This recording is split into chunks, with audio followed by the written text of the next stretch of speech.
도널드 트럼프 미국 대통령은 북한의 단거리 발사체를 미사일로 규정하며 매우 심각하게 주시하고 있다고 밝혔습니다. 네, 그러면서 누구도 이런 상황이 행복하지 않다며 우회적으로 불만을 표시했는데요. 워싱턴 연결해서 미국 반응 짚어봅니다. 윤석희 특파원. 네, 워싱턴입니다. 네, 미국 행정부 역시 북한의 발사체 동향에 촉각을 기울이고 있을 텐데요. 트럼프 대통령이 입장을 내놨다고요? 네, 그렇습니다. 도널드 트럼프 대통령은 현재 북한 관련 상황을 매우 심각하게 주시하고 있다며 계속 지켜볼 것이라고 밝혔습니다. 트럼프 대통령은 이곳 시간으로 9일 오후 백악관에서 북한의 발사체 발사가 전하는 메시지가 무엇이냐는 취재진의 질문에 그것은 소형 미사일이고 단거리 미사일이라고 규정하며 이같이 언급했습니다. 트럼프 대통령의 발언 직접 들어보시겠습니다. We're looking at it very seriously right now. They were smaller missiles, short-range missiles. Nobody's happy about it, but we're taking a good look, and we'll see. We'll see. 북한이 한국 시간으로 9일 오후 4시 반쯤 동해상으로 단거리 미사일로 추정되는 발사체를 쏘아 올린 지 9시간여 만의 반응입니다. 트럼프 대통령은 그러면서 북한은 협상하길 원하지만 준비가 돼 있다고 생각지는 않는다고 덧붙였습니다. 네, 그동안 맞대응을 자제해오던 미국 행정부로서는 셈법이 더욱 복잡해질 수밖에 없을 것 같은데요.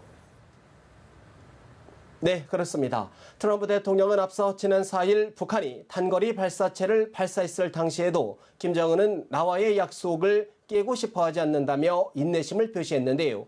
이후 한국의 인도적 대북 식량 지원에 지지 의사까지 표명한 상황에서 북한이 사실상 단거리 미사일로 대응하면서 트럼프 대통령으로서는 난감한 처지에 몰리는 모습입니다. 무엇보다 트럼프 대통령 스스로 북한의 발사체를 미사일로 거듭 규정하면서 자신의 최대 외교적 치적으로 꼽아온 북한의 핵 미사일 시험 중단을 거둬들이는 상황입니다. 특히 내년 재선을 최우선 목표로 삼고 있는 트럼프 대통령으로서는 북한이 계속 도발의 수위를 높일 경우 대북 강경 기조로 궤도를 수정할 가능성도 배제할 수 없다는 관측입니다. 지난 4일 북한의 발사체 발사 이후 미 의회 등을 중심으로 대북 제재를 강화해야 한다는 강경론이 다시 고개를 들고 있는 것도 트럼프 대통령으로서는 부담으로 작용하고 있습니다. 아울러 대북 인도적 지원을 비핵화 성과와 연계해야 한다는 주장도 더욱 강해질 수 있다는 관측입니다.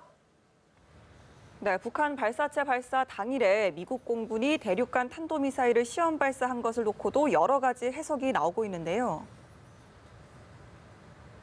네, 그렇습니다. 미 공군은 이곳 시간으로 9일 캘리포니아 반덴버그 공군 기지에서 대륙간 탄도미사일 미니트맨 3를 시험 발사했다고 AP통신이 보도했습니다. 미 공군의 미니트맨 3 시험 발사는 지난 1일에 이어 8일 만으로 공교롭게 북한이 단거리 발사체 2발을 동해 방향으로 발사한 것과 같은 날에 이루어졌습니다. 미 공군은 이번 발사는 정기적으로 예정된 ICBM 실험의 일환이라며 연관성을 부인했는데요. 북한의 군사적 대응 움직임과 무관치 않은 것 아니냐는 해석이 나오고 있습니다. 북한의 오늘 발사는 직접적인 연관은 없지만 지난 4일 단거리 발사체 발사에 대응한 훈련이 아니냐는 겁니다. 미 공군의 이러한 시험 발사는 1년에 4번에서 5번가량 이루어지고 있는데요. 이번 달에만 2번 실시한 것도 매우 이례적이라는 분석입니다. 네, 또 미 법무부가 북한산 석탄을 불법으로 운반했던 북한 화물선을 압류했다고 밝혔습니다. 이 사안 자체도 이례적이겠지만 발표 시점도 주목되죠.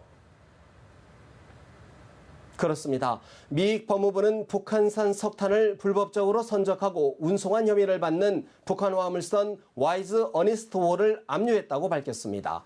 와이즈 어니스트호는 미국의 민사몰수법에 따라 미국 소유이며 미국 영해로 이동 중이라고 법무부는 설명했는데요. 이 선박은 지난해 4월 인도네시아 인근에서 북한간 선탄 2만 5천 톤을 운송하던 도중 인도네시아 당국에 억류가 됐습니다. 이 선박이 수송한 석탄과 선박 유지 보수 비용 등은 미국 금융기관 계좌를 통해 달러로 송금됐고 선원들은 모두 북한 등으로 귀환한 것으로 전해졌습니다. 다만 미국이 북한 선박을 민사적으로 압류한 것은 매우 이례적인 일로 북미 간 대화 교착을 더욱 어렵게 할 수 있다는 우려가 나옵니다. 이날 발표가 북한이 단거리 미사일을 발사한 직후 나왔다는 점도 북한과의 대화 재개의 변수가 될 수 있다는 해석을 낳고 있습니다. 아울러 유럽을 순방 중이던 마이크 폼페이오 미 국무장관도 일정을 단축하고 급거 워싱턴으로 귀국했는데요. 미 국무부는 마이크 폼페이오 국무장관이 이란 문제와 함께 북한의 발사체 도발과 관련해서도 논의하게 될 것이라고 밝혔습니다. 지금까지 워싱턴에서 전해드렸습니다.